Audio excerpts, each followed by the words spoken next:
Quantum networking has the promise to make extremely sensitive networks so that you could detect hackers basically almost instantaneously. That's, of course, of use to the government and the military, but our entire world revolves around being able to share secure keys to be able to do things like e-commerce transactions and other types of financial transactions. The phrase quantum internet gets tossed around a lot, usually as a placeholder for something that will fix many non-specific issues in the future.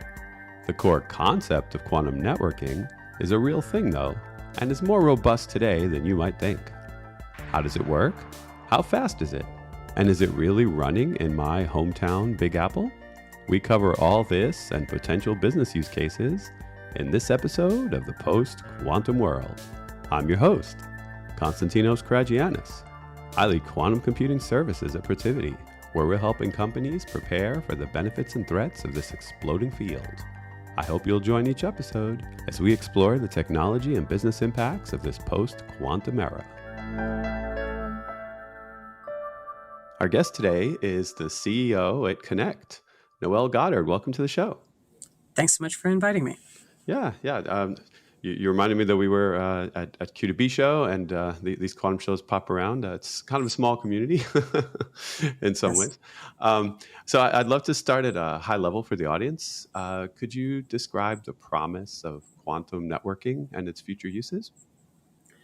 Sure. Broad question.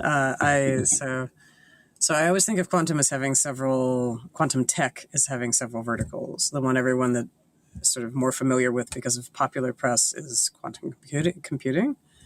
But the other two are quantum networking and quantum sensing. And one of the things which I think is maybe not as well understood is that quantum networking and quantum sensing are things which are here today. And quantum computing is in the early stages of being something which people can access and do things with, but actually the ability to use quantum for networking and sensing applications has been around for a while. In the sensing camp, atomic clocks, we all use them with GPS in our normal lives, right? The idea that you could network them to be able to do things which are a different type of precision, navigation, and timing is important. So that's one interesting use of quantum networking. When we think of quantum networking, we think of a grand picture of something that people sometimes call the quantum internet. But the way we think of it is the quantum internet is simply quantum devices connected by quantum channels. So in the example of atomic clocks, being able to connect those with quantum channels would allow you to access types of precision that you couldn't do otherwise. That's the quantum side of it. And in the field of secure communications, quantum networking has the promise to make extremely sensitive networks so that you could detect hackers basically almost instantaneously. That's, of course, of use to the government and the military, but our entire world revolves around being able to share secure keys to be able to do things like e-commerce transactions and other types of financial transactions. And critical infrastructure also rolls off of keys and that type of thing. So I think the idea of being able to assure that type of security for both the national defense side and also for economic security is a big application for quantum as well.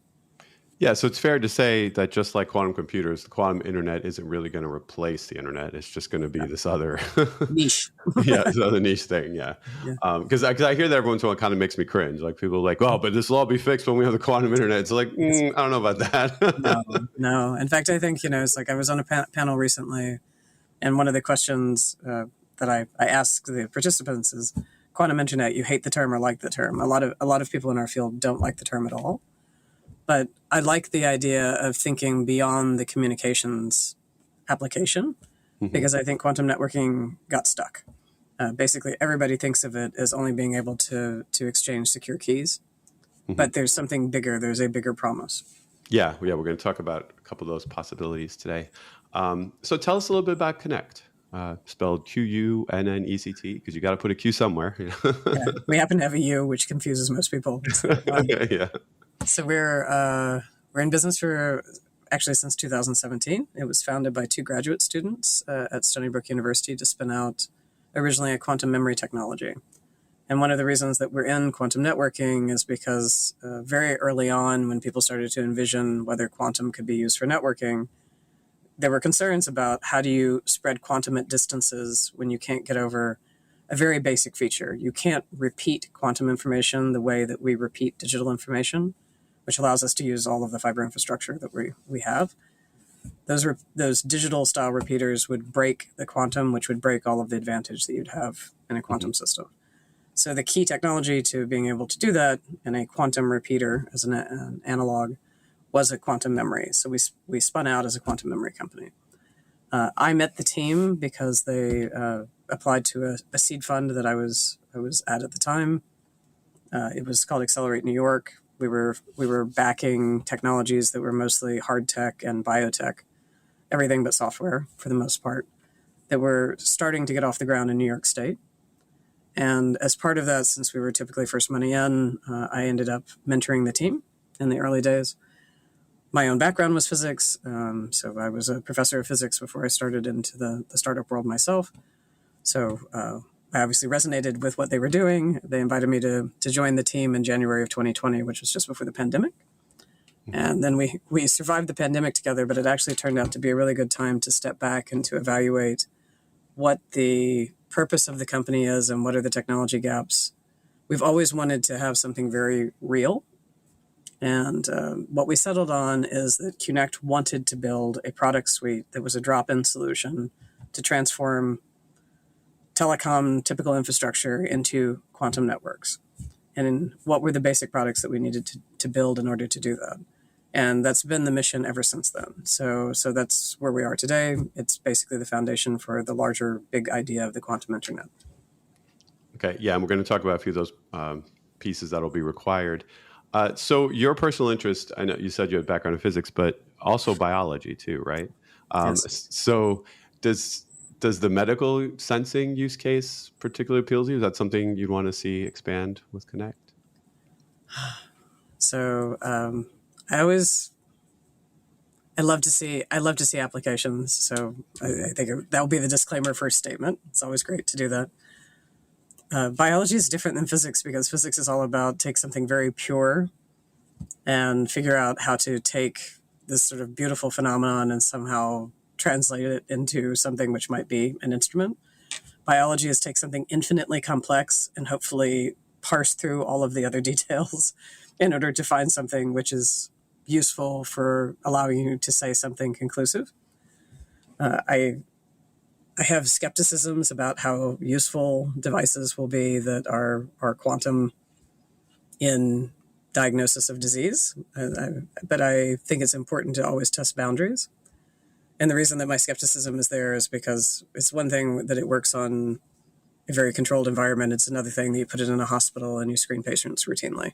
Mm-hmm. Quantum is still just a little too delicate right now, but it doesn't mean that we shouldn't be trying, because by doing so, I often think of how much technology was developed in order for America to do the moonshot. There's a huge amount of technology that needed to come into place, and actually it ended up spawning all these industries that did important things, mm-hmm. besides just going to the moon. And quantum has a little bit of that sense. There's a lot of ancillary technologies that have to be improved that to some extent have been sort of like hitting ceilings. And medical diagnostics certainly has some of those moments as well. You know, there's lots of beautiful imaging equipment and other things that never actually make it to the clinic because they're very good at something that is in a very controlled environment, but not so great at things that have to reach, millions of patients. I mean, I know it sounds almost like a 2024 cliche to say this, but this might be a place where AI helps one day, So Sandbox is a very interesting tool in that space. So Sandbox AQ may have figured it out, and exactly what they're doing is what I'm saying is the hard part about people, right? So I think the only way that you get beyond the fact that it's very difficult to do diagnostics on a huge variable set is to be able to have learning algorithms that can somehow parse through the noise and variability. So the idea behind Sandbox AQ's medical device is that the device takes the measurement and then the AI actually ends up parsing through the noise to get information. Yeah. We had Paul from Sandbox on just a couple episodes ago. Great. So that was a pretty cool approach. So let's dig into the recent announcement from your company surrounding Gotham Q. For starters, what is Gotham Q? So we named it after New York because, I don't know, we obviously have a love story with New York, like so many other companies that land here.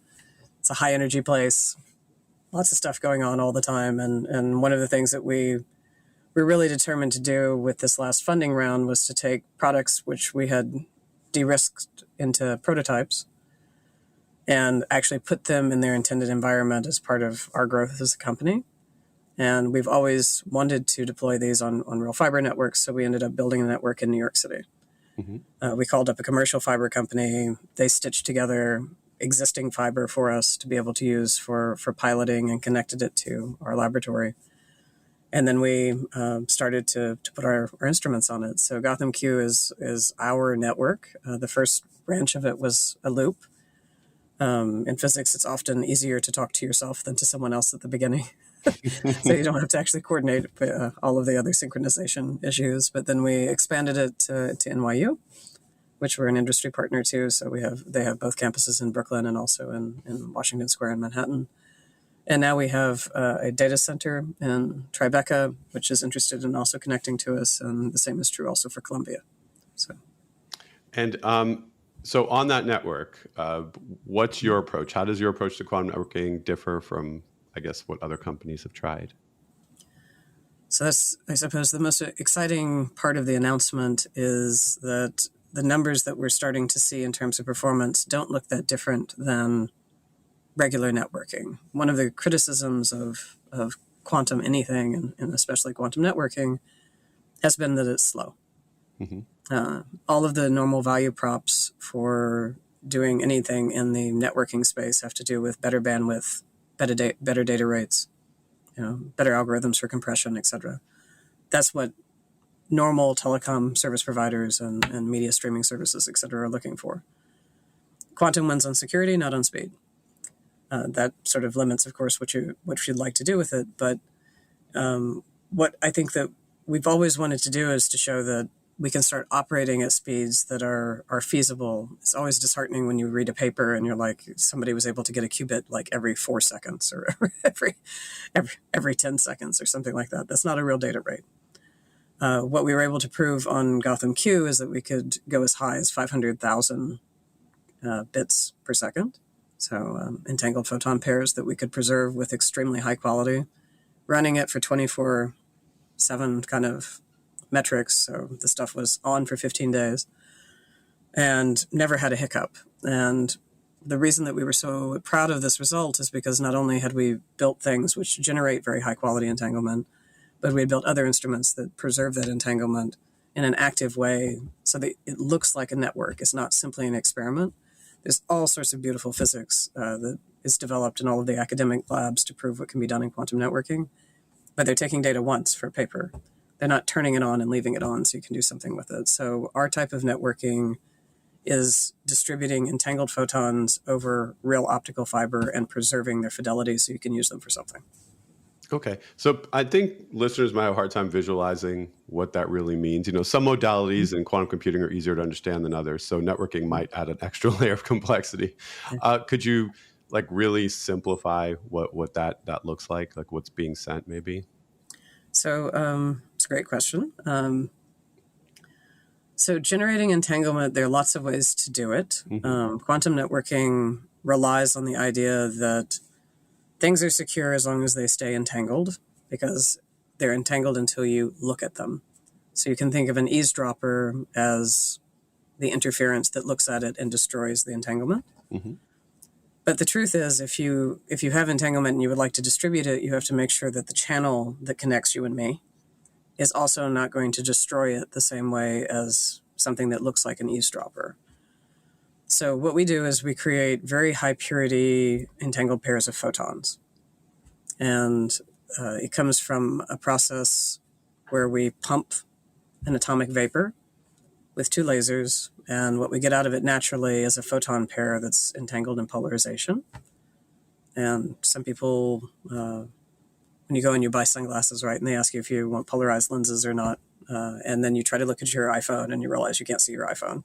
Right, that's a good example of the fact that polarization has a specific register in which it allows light through to pass. So you can use that orientation to carry information. You can think of anything within the sort of 360 range as being something which is information which you're trying to transmit. But because the pair was created at the same time, you know something about the two things that were created because they have to follow the rules of physics. So in the case that for us, if we create a pair of photons, we know that they are either both horizontally polarized or both vertically polarized. When you send them through the fiber is made of glass. It has a tendency to rotate it away from being horizontal or vertical, and you need to correct for that. Otherwise, you've just corrupted your information. So the experiment goes such that we create a pair, we send one into the telecom fiber, we keep one at home base. The one in the telecom fiber travels through and necessarily suffers some of this rotation, but we have some instruments on either side of the fiber itself that act a little bit like noise-canceling headphones.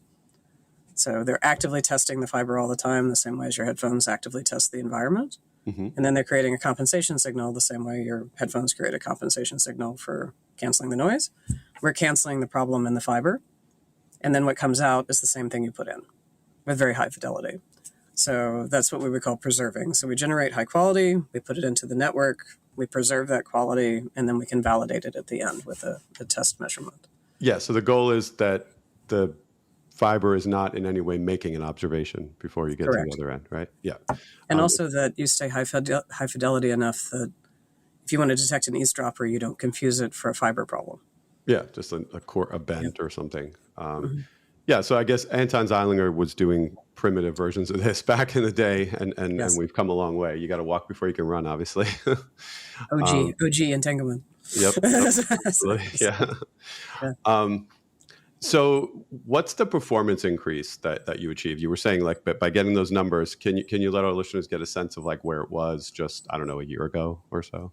Like what kind of? So for our own metrics, we've definitely improved from, I don't know, the earlier days we were injecting something around 1 million photons and preserving something around, I don't know, a little less than half of those that were passing through on our very, very earliest measurements. Then we improved the source technology, so the source now can produce as high as 80 million pairs per second, which is almost unheard of for an atomic source. So for people who think of things in terms of hertz, you could think of it like gigahertz type of rates.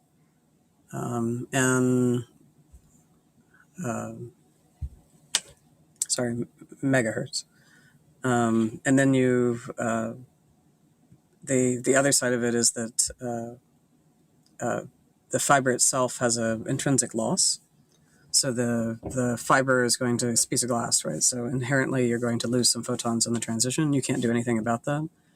Our usual experiments now run something like injecting something in the kind of 4 to 5 million pairs per second and picking up on the other side something like 200,000 pairs per second. Again, the fastest we tend to run it would be more like 10 million pairs injected, 500,000 pairs recovered, something like that. We could do more, but as you start to push instruments in general, they have a tendency to not perform as exquisitely, so you always pay a cost. So there's always a compromise. So then it becomes a matter of like creating a protocol that makes sense of that just like we have protocols for all types of networking, right?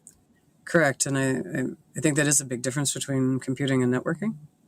And computing, everybody needs to get to the point where it's like, they always say 3 nines, right? But the 99.999 in terms of fidelity. And networking, you have the luxury that you can operate less than that if you build the protocol correctly. Yeah, going back to Shannon, I mean, we were always talking about like doing the best we could with all the loss that we're suffering. Yes. So it sounds like, so there's a protocol that has to be done, and then there's also hardware. So if you want to just talk a little bit about the types of hardware you're creating and maybe you envision creating in the future to make this a reality. Sure. So it's grown sort of bizarrely organically. We built the hardest thing first. So we built the quantum memory first and commercialized it because at the time the US government had specific grants to be able to support memory research. We had some small business awards from the Department of Energy that helped us with that. To date, we've sold 5 of those. So what does a quantum memory do? It literally catches and releases 1 photon at a time without destroying its entanglement, right? So it preserves its quantum state. This sounds a little crazy to anyone who thinks about what would you use? Where you have something that's only like one bit at a time that's going through. But everybody in the community knows that these things eventually have to be multiplexed. So that will happen. In fact, there was a paper that just came out of China about spatially multiplexing something like this. So these things can be done. It's just the normal evolution of technology. It has to start somewhere. The quantum memory is now on generation 2 in our laboratory. The first one that we put out, it's a good tool, but in order to make it good for networking, it needs to have very low loss with all of the other components. And I think something that gets tucked under the rug way too often in our fields is that nobody wants to deal with the sort of ugliness of quantum devices to have to match very well in order to talk to each other without losses. If you're going to make many nodes with many instruments, those losses compound quickly and you're not doing networking, right? Again, you go back to the 1 bit per minute type of thing, and that's not going to work. That's the same sort of philosophy. I mean, since the beginning, we knew the types of design constraints we had to fit has to be telecom compatible, has to be something that's remotely addressable, so you have to be able to monitor it and control it via software, has to be low maintenance enough that it can sit by itself in a deployed situation and you don't need a graduate student to tweak something every 5 minutes. That last piece is actually tough for quantum instruments because their precision very often requires them to be nurtured. So they're a little high maintenance on that side. We spend a lot of time dealing with all of those problems. And then one of the things that we're very sort of strongly opinionated about is that it's good to work in a type of physical system that's easy to synchronize between many different distant locations. We work in the field of atomic vapor. It's actually the same idea as why atomic clocks are so good. Atomic clocks work because whether their atoms are the same, whether they're in space, whether they're under the water, whether they're on a mountain, whether they're at sea level, they all behave identically to some ferociously tight level of precision. And that's why you can use them for clocks. It's the same reason that we're using them for generating entanglement, referencing our networks, and also storing entanglement, because it's something that's easy to imagine in distributed systems. So to generate entanglement, we take this, literally it's like a little cylinder of atomic vapor. We pump it with 2 lasers, and what we get out are the 2 photons that we want continuously. One is telecom frequency naturally, and the other one is a frequency that's just very good for free space communications or also for feeding into other types of quantum instruments like our memory. So we're constantly producing these. The telecom one goes immediately into the fiber. The 795 one is either used for testing if we're doing something like the networking experiments or being stored in the memory.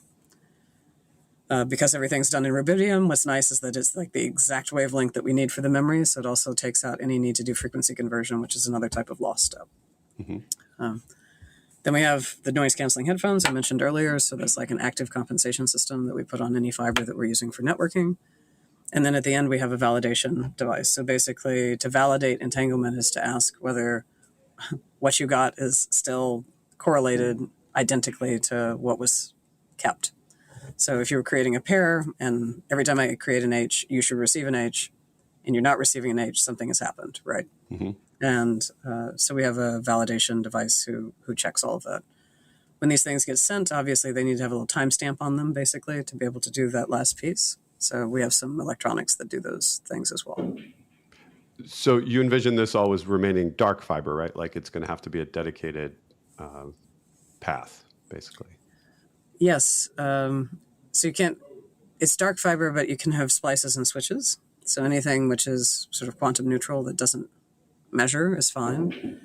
But more often, more recently, what we've started thinking about a lot in terms of technology uptake and adoption is maybe not using quantum for the message itself, like people do in QKD, but instead as a physical layer of security on top of normal networking.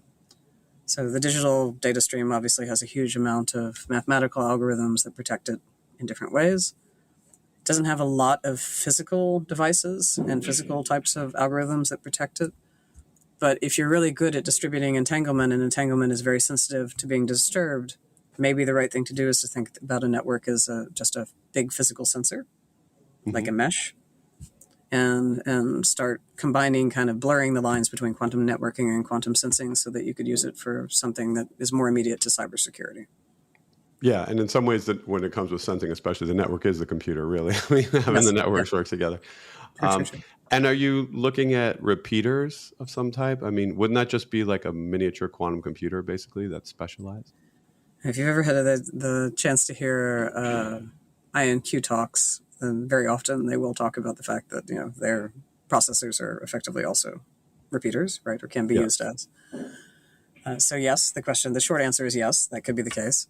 Mm-hmm. Our thoughts about a repeater, we've always been interested in showing that our memories can be used for what everybody has hypothesized would be a standard repeater type structure, which is if you have two pairs of entangled photons, you interfere one half of each pair. You then share the entanglement between the two remaining ones, but you can't do anything with them if you can't catch them and release them to do something else. So in a network context, the memory is so important because it allows you to introduce temporal control to be able to either wait for other transactions to happen because there were failures in some of those transactions, or because you want them to specifically act with some other part of the network. So it's definitely on our roadmap. Our second generation memories performance is knocking it out of the park. So if you stay tuned, probably in the next 4 to 6 months, there's going to be a paper on our memory source coupling of our second generation memory. Mm-hmm. It will be the core of our next memory product. And the idea is that it will be the core of where we're going. So our product suite right now is a bunch of components, but this is the year that we go from components to systems.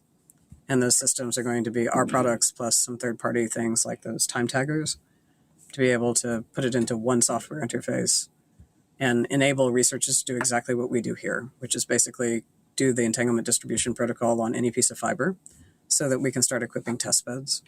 And then those will start to be preloaded with protocols in our larger scheme. You mentioned IonQ, and one thing they take seriously is this idea of Interconnect.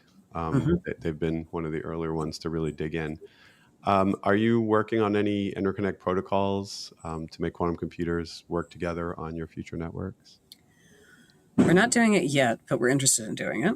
Mm-hmm. I think this came to us a few years ago when we were thinking about how to do the entanglement source. The standard way to do or to generate entanglement in the field is to pump a crystal, and then the crystal gives you two photons of the exact same wavelength.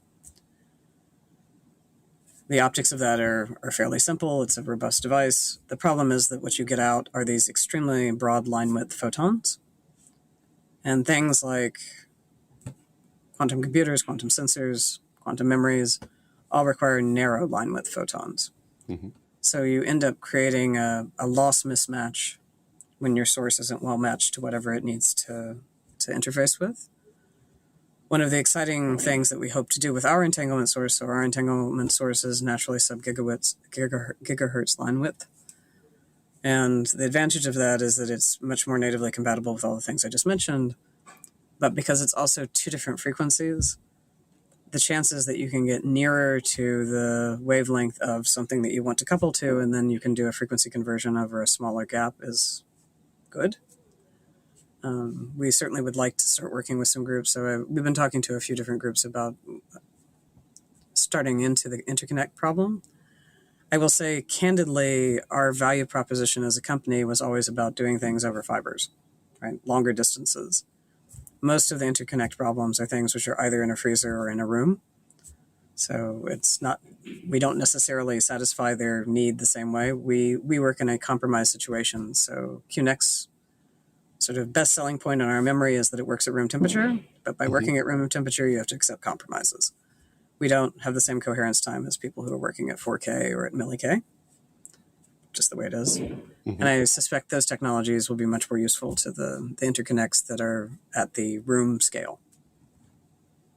Yeah, it'll be interesting. I know a lot of systems are changing their temperature approach in the future, right? Everyone's hoping for cold, warm quantum computing too, like 1K. 4K. Yeah, 4K, yeah. Like deep space, warm. Exactly. Yes, yeah. exactly. But it's still in orders of magnitude, right? Yes.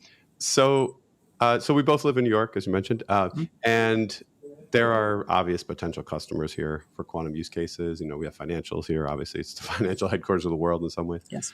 But do you have any thoughts on our area's future role in quantum information science? I mean, Chicago, Colorado, they have their own, hubs, growing right now, their type of hub. What do you envision New York City will be? There's a new sort of consortium called Quantum without the U before the M, which has been put together by the Westchester Economic Development Office, because we do have a few companies within New York that are already larger versions of quantum companies. So IBM, of course, being one of them, Seek being another one, just north of the city. And I think it will be hard for New York to rival what's happening in the Chicago ecosystem, because we just don't have the sheer mass of people in a very small distance. So having 2 national labs in Chicago and several large universities with a very large quantum-oriented staff is a huge nucleus of research activity. In New York, we have us, right, in Manhattan, in the surrounding 5 boroughs. So there are a couple of startup companies that are doing interesting things, and certainly professors at the universities associated with New York City that are doing some interesting quantum things, but not a lot of spin-outs yet. And then have well-established business to the north. But as you go just slightly out of the city, you have Brookhaven and Stony Brook out on Long Island, and you have Air Force Research Lab up in Rome, New York. And of course, if you go a little further over in the state, you get to Cornell and all of the photonic stuff that's happening in Rochester. All of that can be pulled together, I think, to wade in and to do some interesting things together. I always look to national labs as being places that can host facilities in progress. So for instance, if they're hosting test beds, which are there, those are nice opportunities for other technologies that might be in the research community to use a common facility. Hopefully that's going to grow in the New York ecosystem. I know that both Air Force Research Lab and Stony Brook Brookhaven have been interested in doing that in the years ahead. I think it's going to be tough to compete with the sheer sort of critical mass of Chicago. What I like about the Colorado ecosystem is that it's built around a lot of enabling technologies. So first you have NIST, which of course, when we were talking about atomic clocks, that's sort of Mecca. And you have a lot of great researchers who are at the University of Colorado system and everything that's going on in that region. But then you also have this large economic development grant that was centered there largely because you have all of the companies that were formerly feeding the NIST ecosystem now also working in quantum, which is great. Laser companies, photonics companies, photonic filtering companies, they're all there, and like coding companies. That's what we would mean by enabling technologies. And that's very important for quantum, because quantum, I often say that quantum has this sort of craft or artisanal sort of manufacturing space right now, because some of the stuff which we do is so far out that there aren't contract manufacturers that you can ask to do it for you. We do all of our manufacturing in-house, but I don't think quantum will scale until we can kind of get over that little hiccup, right? So we're an artisanal manufacturing field right now. Yeah, it's not very suited to Manhattan for sure. Exactly. Quantum deals with the very small, but the stuff we use to deal with the very small is very big. Yes, exactly. And rent is what it is. Yeah, I know. I live in the Lower East Side, and I can't imagine anything quantum actually existing anywhere near here except like, me. Exactly. So if you had a dream Qunnect headline for 3 years from now, what would it be? Candidly, I always like use cases, the same thing you were talking about. So my sort of dream headline would be something much more around the idea of Qunnect technology enables use case X, right? Mm-hmm. But I'd love to see it go into finance. But I think that realistically, we all know that the sales uptake in finance is extremely slow. That's why you don't see headlines about blockchain protecting everything in banking today. That was an interesting tech with, again, some niche applications, which would be very good, but it wasn't something that was adopted by everybody in 5 seconds for normal global banking. I've always been one of these people who doesn't like the idea that quantum's only useful when you start thinking about the horrific bad side of RSA being broken, or ECC, right? And my hope would be that we stay a little bit more on the positive side and say that just like PQC algorithms coming out right now, that by Qunnect actually building these devices which can be in use, that we would start enabling true use case scenarios. That's something that I'd like to see. I don't want quantum to be a curiosity. I want quantum to be used. Yeah, and it sounds like you're describing with that mesh almost like an out-of-band network that can provide extra secure layers, maybe keys, something, just on the side. So Yes. yeah, there are many, many uses for that. So before I let you go, I would just love your thoughts and perspective on women in QIS. And not so shockingly, not every other episode is a woman guest. And I would just love to get your take on how you feel it's going. Is it on track to like equality or? So I'm a poser, right? Because I wasn't trained as a quantum physicist.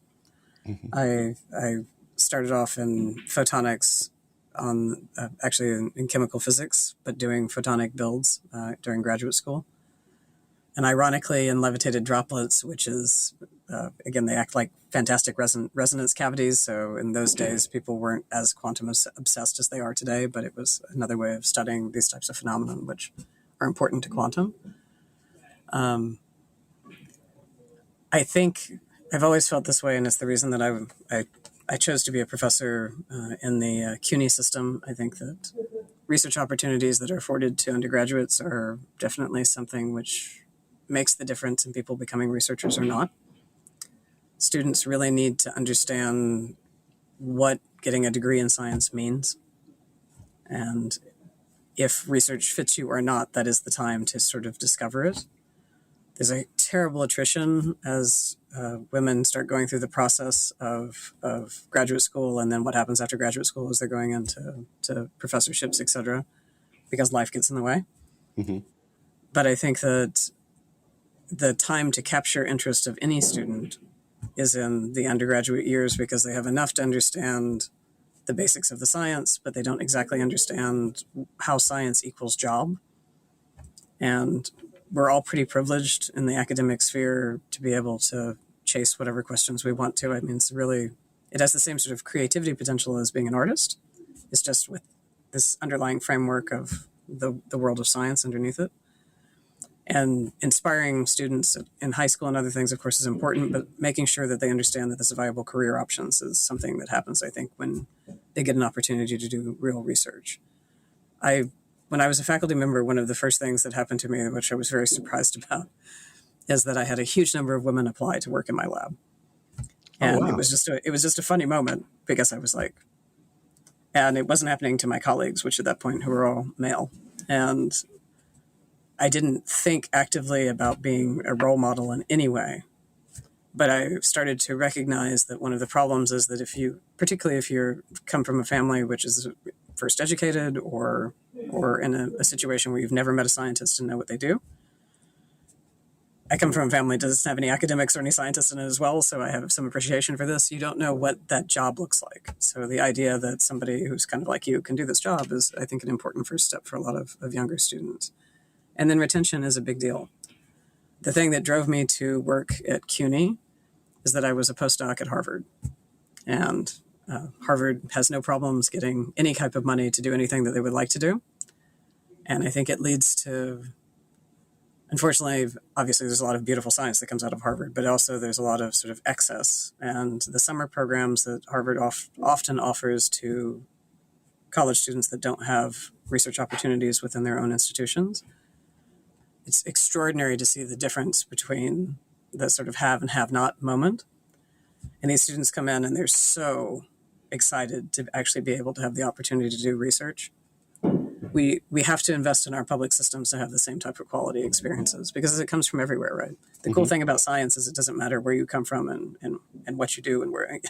It's just, are you interested? Can you do this? Are you inspired? And what carries everyone to the finish line is the fact that they are okay failing and getting back up. Research is not just about like the eureka moments, right? It's about the 3 months of something not working, and then when it does work, it's a pretty fantastic feeling, right? Yeah, you're from a quantum networking company, and there's a whole other type of quantum networking that you and other people have to do, right? We have to reach out and let people know these amazing opportunities exist, and that they can dream bigger with them. Yeah. Totally. And we're with our relationship to NYU and other schools in the city, we're hoping to give more opportunities here too. I don't typically think startup companies are always the best place for the types of opportunities for undergrads, because there's a little bit of a stretch there. That's a pretty big gap to fill. But certainly for students who are in the latter stage of being in their engineering degrees and science degrees, that's sometimes a good match. Yeah. Thanks so much for your insight, and looking forward to seeing how this networking thing takes off now as it becomes more of a reality. Thank you. Thank you. Thanks so much for the opportunity to share our news with you. Now it's time for Coherence, the Quantum Executive Summary, where I take a moment to highlight some of the business impacts we discussed today, in case things got too nerdy at time. Let's recap. Quantum networking, as the phrase implies, enables quantum devices to communicate. These devices could be sensors, clocks, and quantum computers, which will all be able to work together in powerful ways on a quantum network. Also, quantum networks can be used as an out-of-band way to send keys to secure classical devices on a separate classical network, much like you get a text message when logging into a web browser. Qunnect has been working for about 7 years on solving some of the unique challenges of quantum networking. In classical networking, photon loss increases with distance but is easily fixed by adding repeaters. In quantum networking, the no-cloning principle makes this approach a no-go. Instead, quantum entanglement is used, with photon pairs swapping in a chain to transmit information. Getting this to work is tricky and could easily result in a broken chain when some swaps occur. Enter quantum memory, which allows an entangled photon to be stored until the other part of its pair makes a successful swap. Chaining this setup allows for reliable communication. Noel wants to see this technology make its way to numerous use cases in the future. Recently, Qunnect made some news by building a fiber optic network to demonstrate an implementation of sending entangled photons in New York City. Called Gotham Q, this network achieved a speed of 500K entangled pairs per second.